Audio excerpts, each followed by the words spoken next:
Dios habla hoy. Y en este día tenemos la palabra de Dios.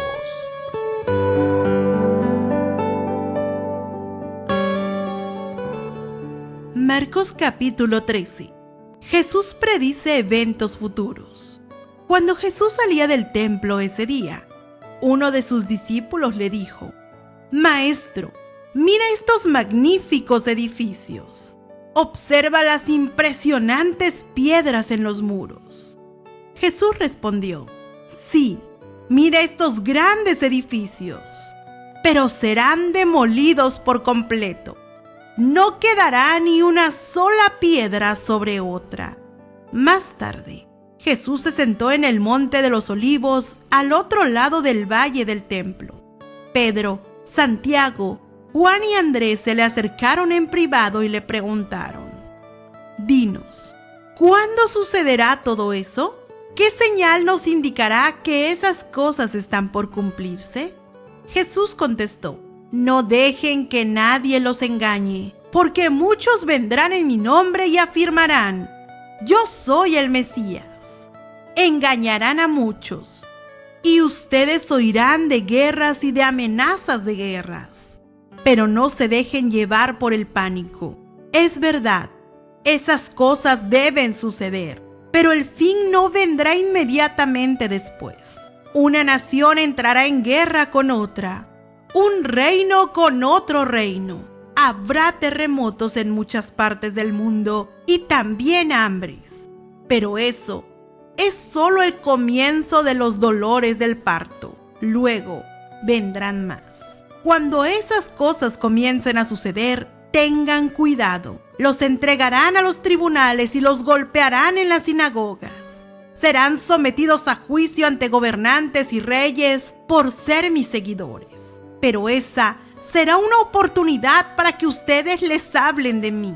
Pues la buena noticia primero tiene que ser predicada a todas las naciones. Cuando los arresten y los sometan a juicio, no se preocupen de antemano por lo que van a decir. Solo hablen lo que Dios les diga en ese momento, porque no serán ustedes los que hablen, sino el Espíritu Santo. Un hermano traicionará a muerte a su hermano. Un padre traicionará a su propio hijo. Y los hijos se rebelarán contra sus padres y harán que los maten. Todos los odiarán a ustedes por ser mis seguidores, pero el que se mantenga firme hasta el fin será salvo. Llegará el día cuando verán al objeto sacrílego que causa profanación, de pie en el lugar donde él no debe estar. Entonces, los que estén en Judea huyan a las colinas. La persona que esté en la azotea no baje a la casa para empacar. El que esté en el campo no regrese ni para buscar un abrigo. Qué terribles serán esos días para las mujeres embarazadas y para las madres que amamantan. Y oren para que la huida no sea en invierno, pues habrá más angustia en esos días que en cualquier otro momento desde que Dios creó al mundo. Y jamás habrá una angustia tan grande. De hecho, a menos de que el Señor acorte ese tiempo de calamidad, ni una sola persona sobrevivirá. Pero por el bien de los elegidos, Él ha acortado esos días. Entonces, si alguien les dice: Miren, aquí está el Mesías, o allí está, no lo crean. Pues se levantarán falsos mesías y falsos profetas y realizarán señales y milagros para engañar, de ser posible, aún a los elegidos de Dios. Tengan cuidado, les he advertido esto de antemano.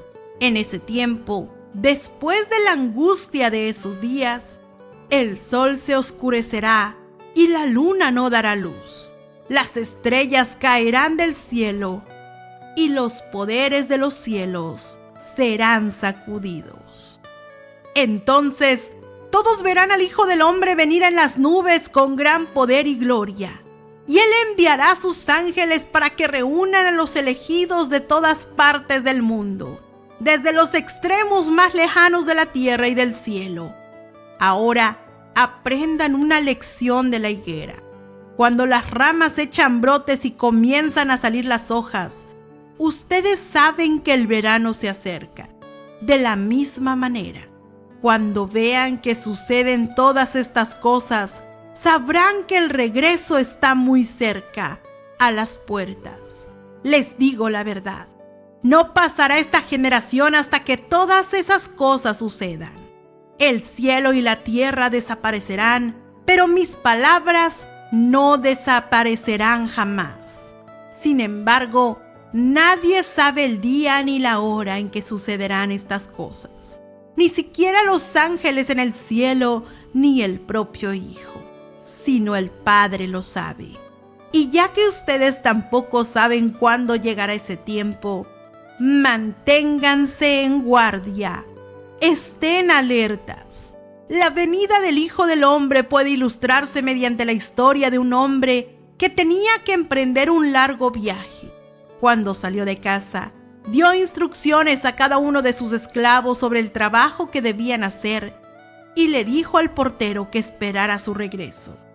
Ustedes también deben estar alerta, pues no saben cuándo regresará el amo de la casa, si en la tarde, a medianoche, durante la madrugada o al amanecer. Que no los encuentre dormidos cuando llegue sin previo aviso.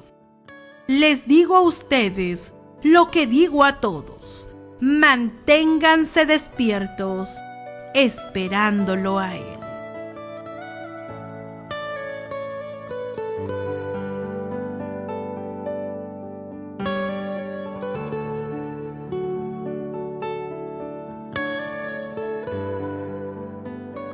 Marcos capítulo 14.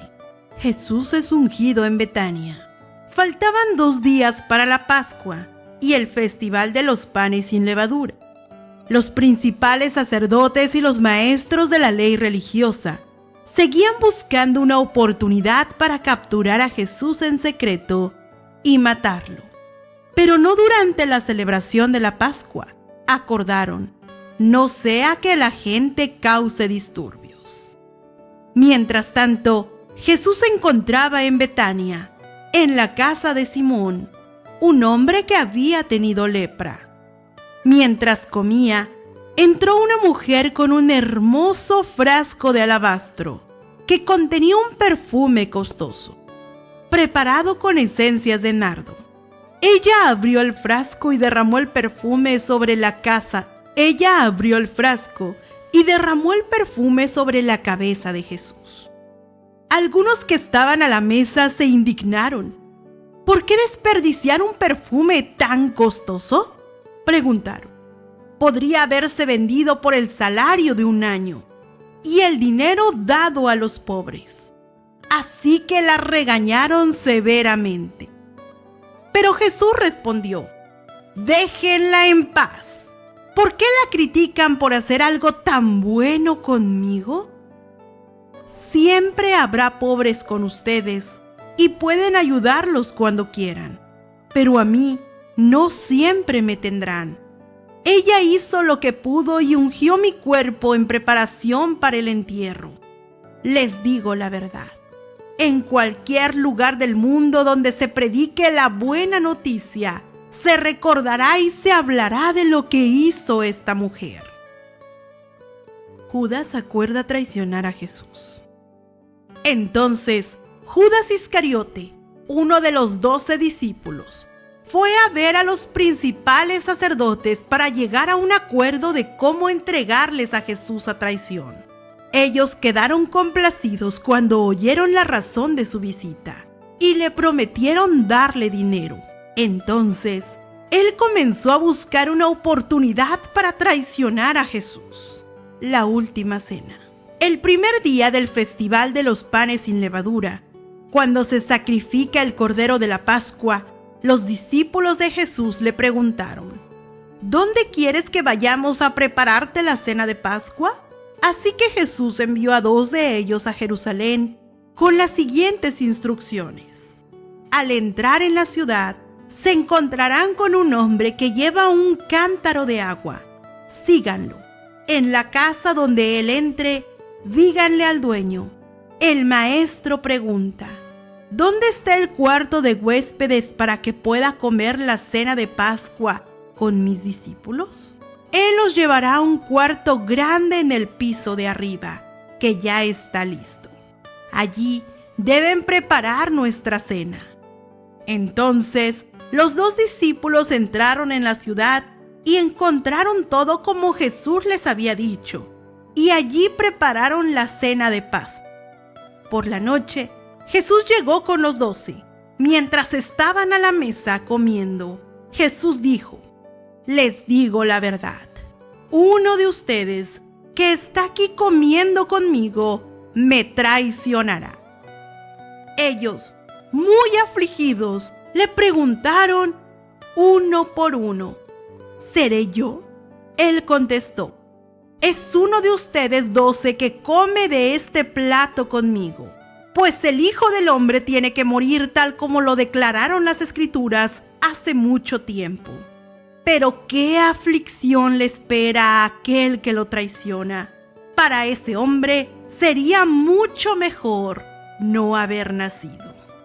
Mientras comían, Jesús tomó un poco de pan y lo bendijo.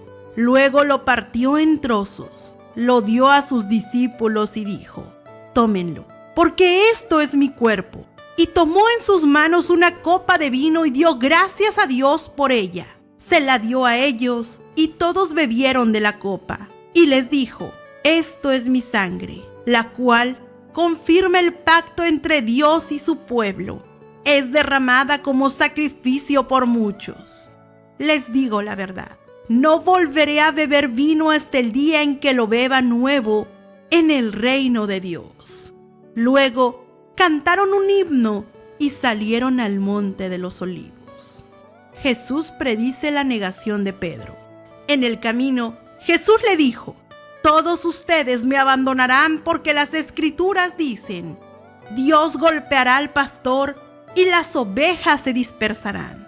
Sin embargo, después de ser levantado de los muertos, iré delante de ustedes a Galilea y allí los veré. Pedro le dijo: aunque todos te abandonen, yo jamás lo haré.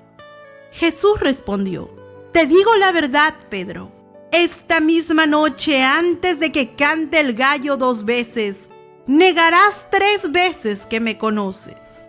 No, exclamó Pedro enfáticamente, aunque tenga que morir contigo, jamás te negaré. Y los demás juraron lo mismo. Jesús ora en Getsemaní. Fueron al huerto de los olivos llamado Getsemaní, y Jesús dijo: siéntense aquí mientras yo voy a orar. Se llevó a Pedro, a Santiago y a Juan, y comenzó a afligirse y angustiarse profundamente. Les dijo: mi alma está destrozada de tanta tristeza hasta el punto de la muerte. Quédense aquí y velen conmigo.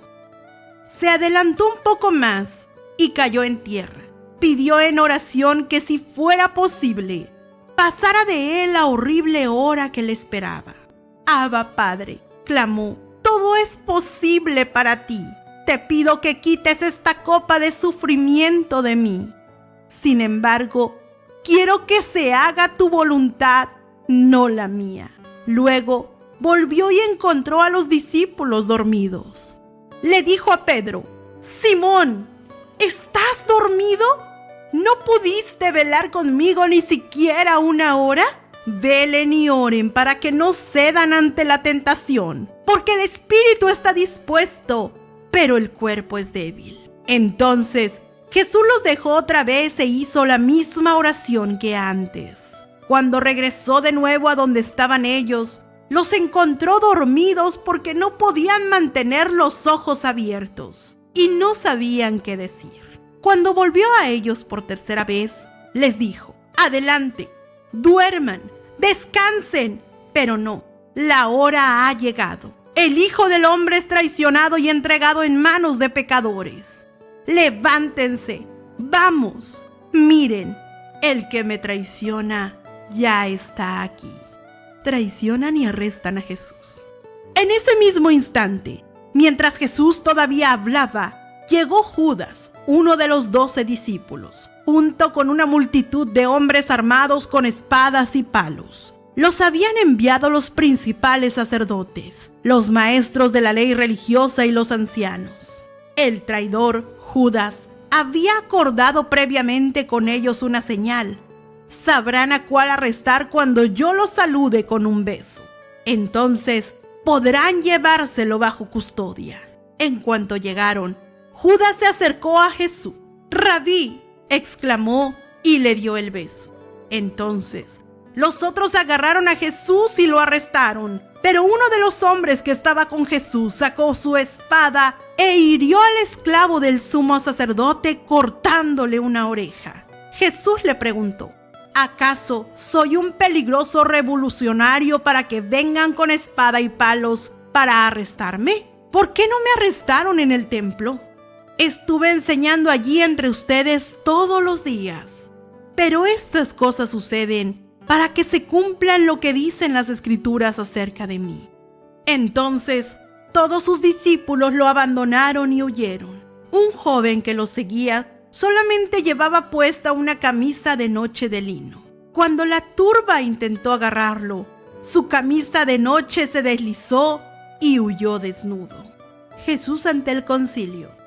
Llevaron a Jesús a la casa del sumo sacerdote, donde se habían reunido los principales sacerdotes, los ancianos y los maestros de la ley religiosa. Mientras tanto, Pedro lo siguió de lejos y entró directamente al patio del sumo sacerdote. Allí se sentó con los guardias para calentarse junto a la fogata. Adentro, los principales sacerdotes y todo el concilio supremo intentaban encontrar pruebas contra Jesús para poder ejecutarlo, pero no pudieron encontrar ninguna. Había muchos falsos testigos que hablaban en contra de él, pero todos se contradecían. Finalmente, unos hombres se pusieron de pie y dieron el siguiente falso testimonio. Nosotros lo oímos decir: yo destruiré este templo hecho con manos humanas, y en 3 días construiré otro, no hecho con manos humanas. Pero aún así, sus relatos no coincidían. Entonces, el sumo sacerdote se puso de pie ante todos y le preguntó a Jesús: «Bien, ¿no vas a responder a estos cargos? ¿Qué tienes que decir a tu favor?» Pero Jesús se mantuvo callado y no contestó. Entonces, el sumo sacerdote le preguntó: ¿eres tú el Mesías, el Hijo del Bendito? Jesús dijo: yo soy. Y ustedes verán al Hijo del Hombre sentado en el lugar de poder a la derecha de Dios y viniendo en las nubes del cielo. Entonces el sumo sacerdote se rasgó las vestiduras en señal de horror y dijo: ¿para qué necesitamos más testigos? ¿Han oído la blasfemia que dijo? ¿Cuál es el veredicto? ¡Culpable!, gritaron todos. ¡Merece morir! Entonces algunos comenzaron a escupirle y le vendaron los ojos y le daban puñetazo. «Profetízanos», se burlaban, y los guardias lo abofeteaban mientras se lo llevaban. Pedro niega a Jesús.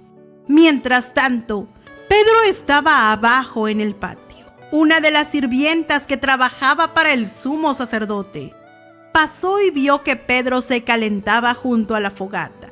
Se quedó mirándolo y dijo: «Tú eres uno de los que estaban con Jesús el Nazaret». Pero Pedro lo negó y dijo: «No sé de qué hablas». Y salió afuera a la entrada. En ese instante cantó un gallo. Cuando la sirvienta vio a Pedro parado allí, comenzó a decirle a los otros: «No hay duda de que este hombre es uno de ellos». Pero Pedro lo negó otra vez. Un poco más tarde, algunos de los otros que estaban allí confrontaron a Pedro y dijeron: «Seguro que tú eres uno de ellos, porque eres Galileo». Pedro juró: «Que me caiga una maldición si les miento. No conozco a ese hombre del que hablan». Inmediatamente, el gallo cantó por segunda vez. De repente, Las palabras de Jesús pasaron rápidamente por la mente de Pedro. Antes de que cante el gallo 2 veces, negarás 3 veces que me conoces. Y se echó a llorar.